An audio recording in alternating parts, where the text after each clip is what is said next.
El peligro de un gran sismo sigue latente en nuestro país. Si se encuentra en un cine, centro comercial o cualquier lugar muy congestionado y no tiene una salida próxima, quédese en su lugar, cúbrase la cabeza con ambas manos y colóquela junto a las rodillas.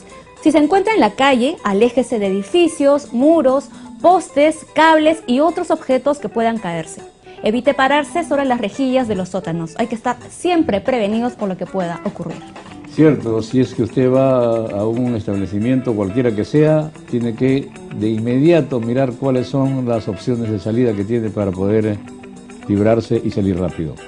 Santiago Roncayolo ha dejado la primavera madrileña para venir al otoño limeño a presentar su nueva novela, La Pena Máxima, que alude al fútbol, pero también a la muerte. Y es que toda la novela está intercalada entre el Mundial de Fútbol de 1978 que se realizó en la Argentina con los asesinatos del Plan Cóndor, entente criminal que unió a las dictaduras del Cono Sur, en lo que lamentablemente participó también nuestro país.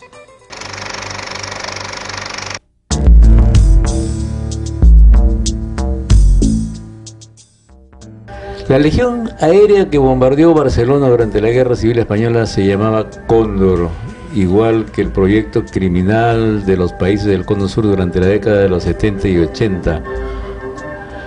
La historia del mal se repite. Bueno, yo he descubierto que por lo menos a los fascistas hay dos cosas que les encantan, que son los cóndores y el fútbol. Hay una historia de...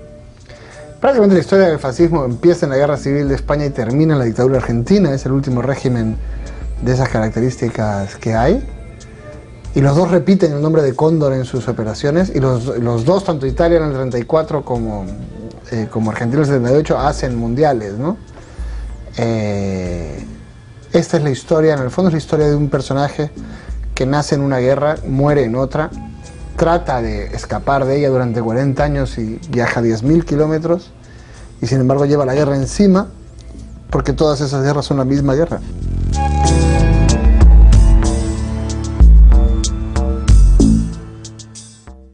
Muchas de las cosas que más o menos sabíamos o intuíamos que ocurrían en Argentina y en nuestro propio país, aquí son confirmadas por ti, porque tú los hechos históricos los investigas bien para alrededor de ellos construir tus ficciones.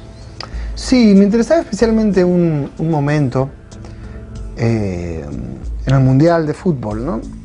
Cuando es el Mundial, la dictadura argentina quiere evitar que sus perseguidos hagan campaña contra el gobierno argentino desde otros países, desde Chile, desde Perú. Somos derechos y somos humanos, ¿no? Y dicen esto y piden a las dictaduras de otros países, inclusive la peruana, permiso para entrar y secuestrar a sus perseguidos. Y la dictadura peruana les dice, bueno, quieren llevárselos, llévenselos, pero ya que están, ¿por qué no se llevan a los nuestros también? Y secuestran a un grupo de peruanos que se llevan a Jujuy para que no estorben a la dictadura en las elecciones de la Asamblea Constituyente del año 78, ¿no? Entonces, es verdad, me interesaba este momento porque por lo gris que es, ¿no? Es verdad que nuestra dictadura no fue masivamente asesina como la chilena, como la argentina. Nuestros militares también, hay que decir, en los 70 eran los civilizados de esta región, pero cuando tu vecino es un asesino y tú no haces nada, terminas por ser cómplice, ¿no? Y esto pasó con estos episodios. ¿Y la novela en general tiene algún punto de partida preciso de un hecho particular que tú conociste? La novela nació durante un viaje que hice a Argentina para hacer un reportaje y fui a la ESMA, a la Escuela de Mecánica de la Armada. La famosa Escuela de Mecánica de la Armada. Que es un lugar terriblemente siniestro. Ahora es un museo, creo, ahora es un museo y te guían los hijos, sobrinos, nietos de los que fueron torturados por los militares argentinos ahí mismo, ¿no? Y me impresionó el edificio en que eran las torturas, porque era el mismo edificio en que dormían los oficiales. Dormían en un edificio, en el sótano torturaban, y en el techo encapuchaban y tiraban a sus víctimas y les hacían dormir en la oscuridad con capuchas. Y al final del todo, de este lugar horrible, había una maternidad cuando tenían una prisionera embarazada, en vez de soltarla, la mantenían ahí, la hacían parir ahí, la metían en un avión, la tiraban por el avión y le regalaban su hijo a alguna familia adicta al régimen. Y para mí eso fue impactante, o sea, fue la máxima señal de perversión enferma de un régimen. La tortura finalmente no deja de tener un objetivo práctico, torturas para sacar información, pero robar hijos es algo que no tiene ningún sentido, que ya no es una medida práctica, que es solamente una pura enfermedad psicópata, ¿no?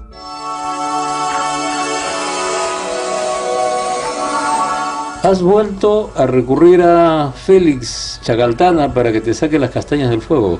Llevaba años decidido a no poner a Félix Chacaltana en ninguna novela porque cuando haces algo tan exitoso como Abril Rojo, todo el mundo empieza a demandar que hagas otra igual. Y yo he querido siempre seguir creando, seguir arriesgando, no repetir algo que ya había hecho. Y de hecho, en esta historia él no estaba previsto. Esta tenía que ser una historia sobre el Mundial de Argentina, sobre lo que el fútbol representa, sobre los episodios oscuros. Era la historia de Joaquín Calvo. Pero Félix Chacaltana apareció y se apoderó de ella, se apoderó de la novela. Eso te iba a decir, se apoderó completamente, funciona muy bien además. Después de muchos años que no encontraba cómo contar esta historia, Félix se me apareció y me dijo: hijito, en el año 78, ¿quién estaba ahí? ¿Tú o yo? Y es verdad, él estaba ahí el 78, él estaba en el lugar en que había que estar el 78 para contar esta historia. Y después de 4 o 5 años tratando de contarla sin éxito, él entró y se llevó de encuentro la historia, y Joaquín Calvo muere en la página 10. Así es.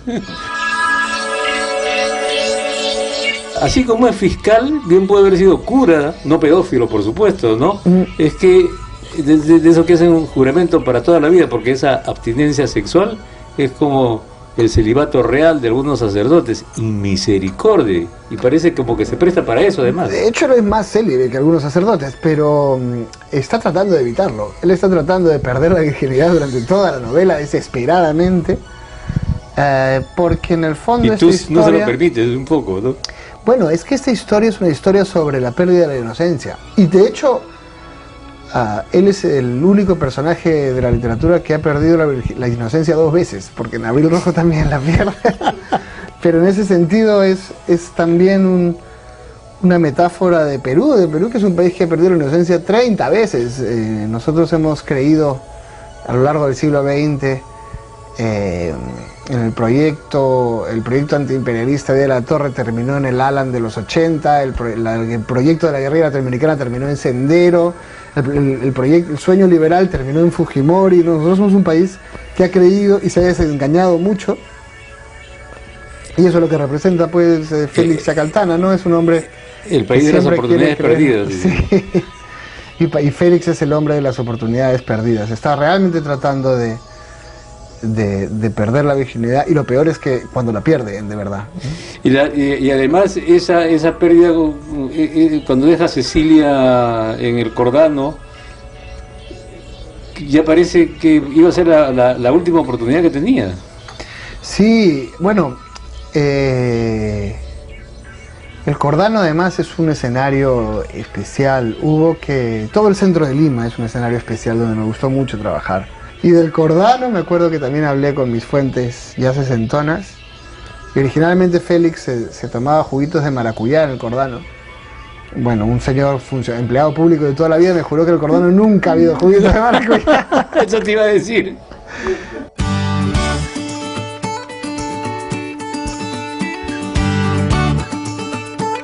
¿Cómo te metiste al fútbol? Tú tenías 3 años cuando fue ese mundial. Sí, pero ese mundial es inolvidable para todos los peruanos. El mundial de Argentina 78, yo creo que concentra, es la máxima esencia del fútbol peruano, ¿no? Arrancamos ganándole al favorito, que era Escocia, empatándole a Holanda, que había sido finalista del mundial anterior, arrasamos con Irán, nos sentimos campeones y se nos olvidó el detalle de que nos faltaban Brasil y Argentina.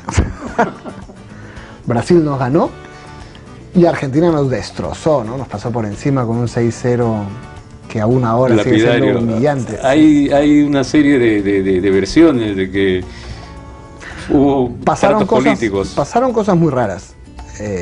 Kissinger y Videla bajaron a saludar a los jugadores peruanos del camerino antes del partido con Argentina. Yo te aseguro que si a mí viene Videla a saludarme me da mucho miedo jugar un partido de fútbol después.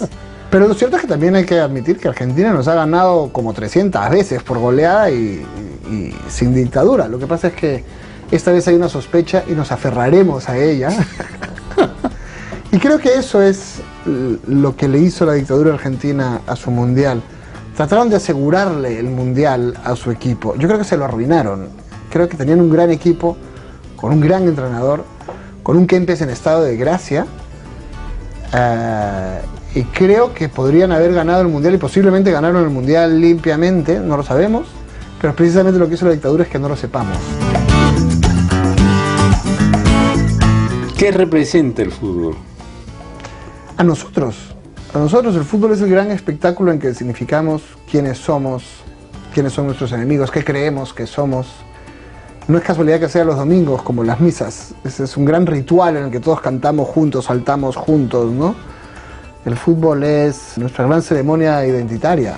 Por eso les ha encantado a los gobiernos fascistas, por eso le encantaba, por eso organizó una olimpiada Alemania nazi, Hitler, claro. Un mundial Mussolini y otro mundial la Argentina de la dictadura, porque este espacio irracional donde todos nos sentimos parte de algo y estamos eufóricos es un estado de ánimo fascista muy cercano a lo que el fascismo quiere. A ellos les gustaría que viviésemos en un perpetuo partido de fútbol, ¿no? ¿En Lima eres hincha de algún equipo? Sí, de hecho... porque he leído... Yo fui de la Alianza. Pues he leído que eres hincha del Atlético es una historia muy larga. Es una historia muy larga. En los años 80 yo me hice muy hincha de la Alianza hasta que se cayó un avión con todo el equipo. Hasta que se cayó el Fokker. Y... en esos años Lima era un lugar muy duro, muy violento, muy difícil, con apagones, con muertes, con guerra, ¿no? Con escasez. Mi familia también pasaba por un momento difícil, mis padres estaban divorciando. Y entonces yo ese día decidí que no necesitaba más temas por los cuales sufrir. Me pasé muchos años sin saber nada de fútbol porque ya tenía bastantes problemas en mi vida.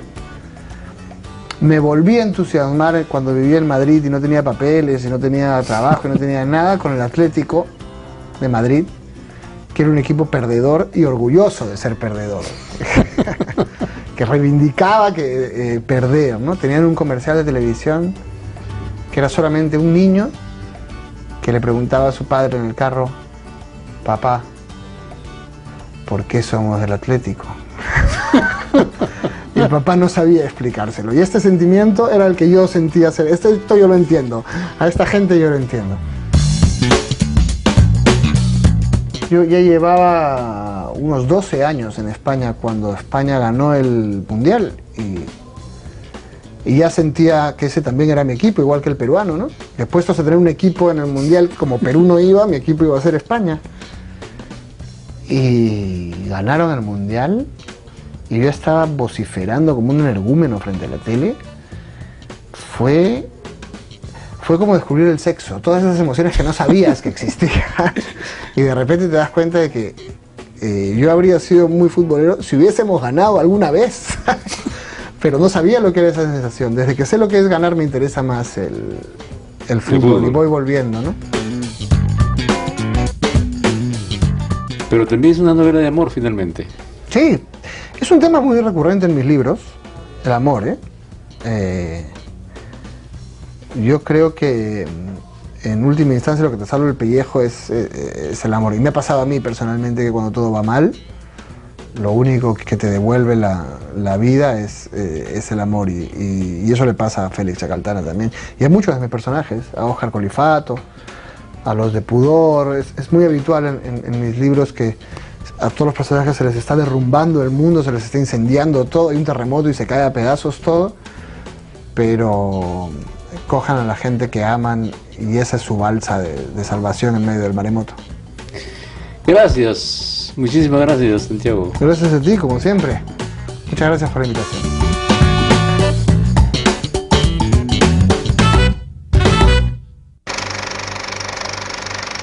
La pena máxima es una novela que atrapa. Es un thriller y alude a temas que nos tocaron muy de cerca durante esa época negra de Latinoamérica. Vamos a una pausa y de regreso volveremos con el Museo de Arte de San Marcos.